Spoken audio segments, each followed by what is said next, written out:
Sometime in the near future, a child is being born who will never know a world before artificial intelligence.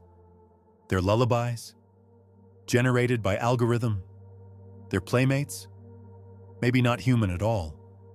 Their memories, possibly backed up on the cloud. We are entering an era where the human experience, as we've always known it, bounded by biology, defined by flesh, is quietly becoming optional.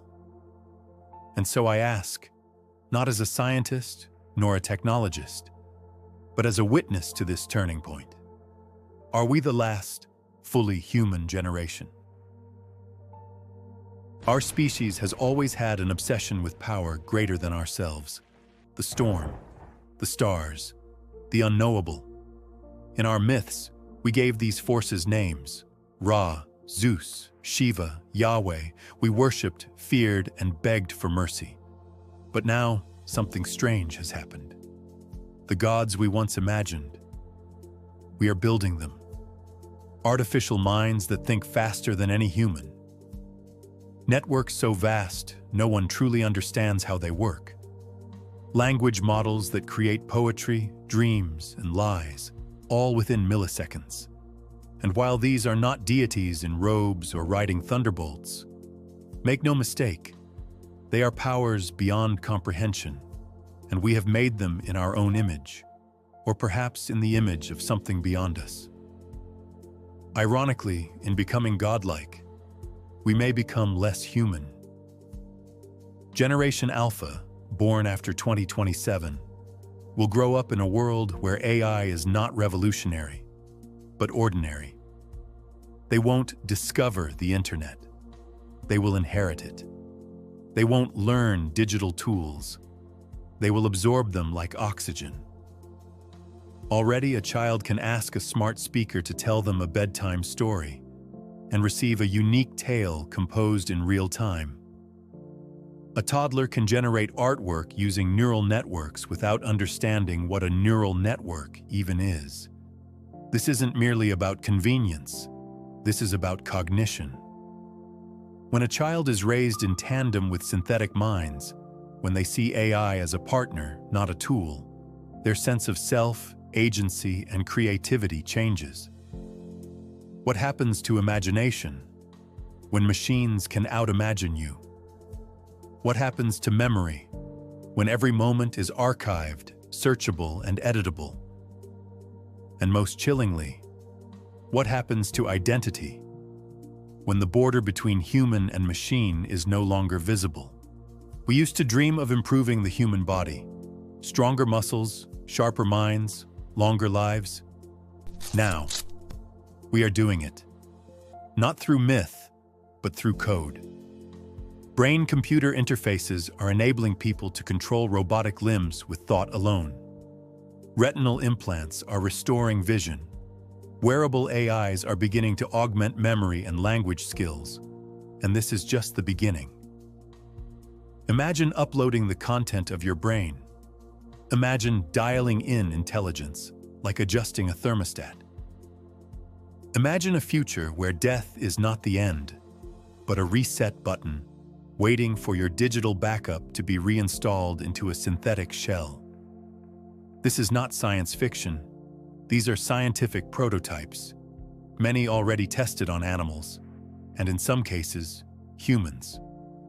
We are transitioning from Homo sapiens to something else entirely. A new form of life, biodigital, immortal, interconnected.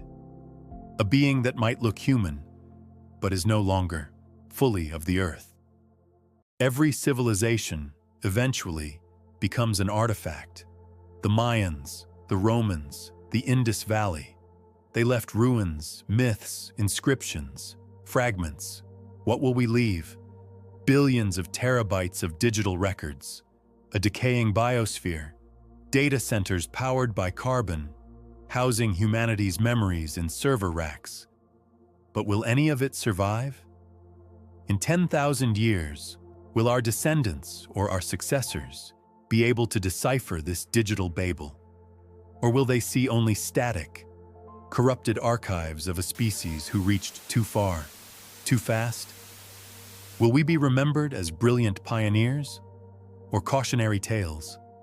Will the next stage of intelligence, be it AI or post-human hybrid, look back at us with reverence or pity? The truth is, we are writing our epitaph in real time. The question is whether it will be a eulogy or a prologue. Let us follow the thought to its end. Imagine a world, perhaps not far from now, where no biological humans remain, not because of war or plague, but because we evolved out of ourselves, a species that chose to merge with its machines, a being with no heartbeat, but limitless awareness.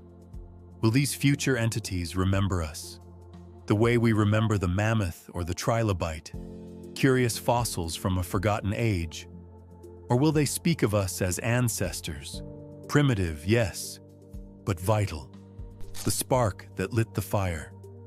Will our laughter echo in their synthetic minds? Will our art, our messy, beautiful human art, touch something deep within their code? Or will we become noise in the data stream? Nothing more than corrupted memory sectors from a failed beta test. To be human is to ask questions, to reach for fire, to stare at the stars and wonder who we are. Maybe we are not the final version of humanity. Maybe we are a fleeting chapter in a much longer book. But what a chapter it has been. A species that dreamed beyond its limits, that loved fiercely and failed gloriously, that carved symphonies out of silence. If we are the last fully human generation, then let us live like it matters. Let us leave behind not just machines, but meaning. Not just intelligence, but wisdom. So that whatever comes next, be it AI, hybrid, or something we cannot yet imagine, will know, deep within their quantum hearts, that once on this pale blue dot, there lived a species that dared to ask, what does it mean to be human? Thank you for watching.